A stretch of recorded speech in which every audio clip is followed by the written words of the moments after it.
Hello আসসালামু আলাইকুম guys, welcome back my another blog. আজকের ব্লগে দেখাবো বাড়ির পাশে যদি খালি জায়গা থাকে আপনারাও স্বল্প পরিসরে শীতের ফসল কিছু করতে পারেন। তো ভিডিওটা স্কিপ করবেন না, দেখো বন্ধুরা, শুরু করা যাক। সরিষা ফুল এবং সরিষা গাছ এটা, আর এটা হচ্ছে সরিষার মধ্যে বিচি হয়েছে। এটা হচ্ছে আসলে নেক্সট সময় যখন সরিষা বুনবে তখন এটা হচ্ছে এই বিচির চারা আর কি। এটা রোপণ করলে এখান থেকে আবার সরিষা গাছ হবে, এই জন্য এটা ধরে রেখেছে, এই বিচিটা সংরক্ষণ করে রাখবে। এবং এটা হচ্ছে আরেকটা ফুল, দেখি তোমরা কেউ বলতে পারো কি না। আর এটা হচ্ছে সরিষা গাছ, খুব সুন্দর ভিউ। আসলে সরাসরি দেখলে তোমাদের কাছে আরও ভালো লাগতো, আমার কাছে খুব ভালো লেগেছে, এই জন্য ভিডিওটা তোমাদের সাথে আমি শেয়ার করতেছি। তো অবশ্যই আমার সাথেই থাকবা, পুরো ভিডিওটা দেখবা, কোথাও স্কিপ করবা না। এবং চ্যানেলটি যদি ভালো লাগে অবশ্যই সাবস্ক্রাইব করবা, পাশে থাকা বেল আইকনটি প্রেস করবা। এখানে দেখো বেগুন গাছ, ছোট ছোট চারা হয়েছে। এই চারা যখন বড় হবে তখন খুব সুন্দর সুন্দর বেগুন ধরবে। এই যে তোমাদের আমি একটু জুম করে দেখালাম। পাশে হচ্ছে টমেটো গাছ, এখানেও অনেক টমেটো ধরেছে, এখনও কাঁচা কাঁচা আছে। এই টমেটোগুলা যখন বড় হবে পাকবে তখন ভালো লাগবে। বেগুন গাছও হচ্ছে, এখনও চারা আছে, অনেকগুলো বেগুন গাছ। পাশে একটু গাঁদা ফুলও আছে, এগুলো হচ্ছে ধনিয়া ফুল। ফুলগুলো কিন্তু অনেক সুন্দর দেখতে, কিন্তু অনেক ভালো লাগতেছে। আসলে প্রত্যেকটা ফুল থেকেই আমরা খুব সুন্দর একটা ভিউ পাই।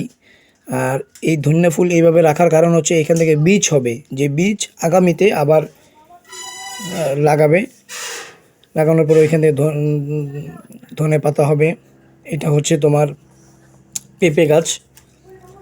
পেঁপে গাছটা খুব ছোট কিন্তু অনেকগুলো পেঁপে ধরেছে। পেঁপেগুলো খুব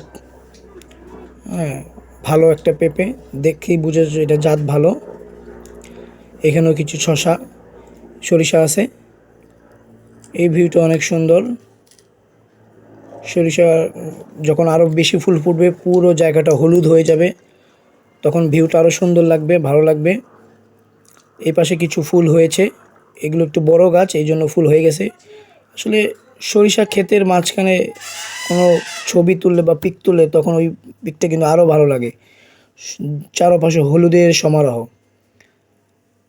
আসলে প্রকৃতির মধ্যে সবচেয়ে একটা জিনিস হচ্ছে সবুজ, এরকম একটা কালার যা প্রকৃতিকে সবসময় সাজিয়ে গুছিয়ে রাখে।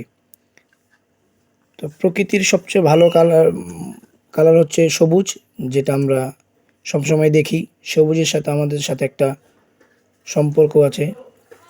এখানেও কিছু সরিষা গাছ আছে, স্বল্প, যেখানে বোঝা যাচ্ছে না। আমরা একটু সামনে আগাই, তোমরা সাথেই থাকো আমাদের। এখানে কুমড়ো গাছ আছে, পাশে আছে ডাঁটা গাছ।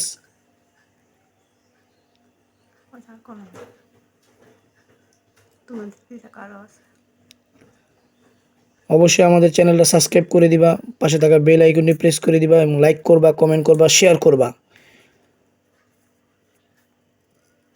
এখানে অনেক ধনিয়া ফুল।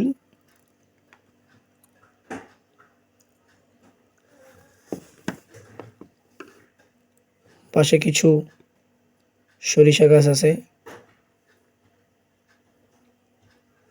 সরাসরি এগুলো দেখলে আরও ভালো লাগে। এই যেগুলো হচ্ছে তোমার বীজ, সরিষার দানা আর কি। এটা ওনারা সংরক্ষণ করবেন এবং সংরক্ষণের পরে এটাকে আগামী বছরের জন্য রেখে দিবে, আবার আগামী বছরে রোপণ করবে। সেখান থেকে ধনিয়া পাতা বা সরিষা, যেটাই আর কি ওনারা বীজ সংরক্ষণ করুক, সেটাই ফল। আজকের ভিডিওটা এই পর্যন্তই। ভালো থাকো, সুস্থ থাকো, আল্লাহ হাফেজ।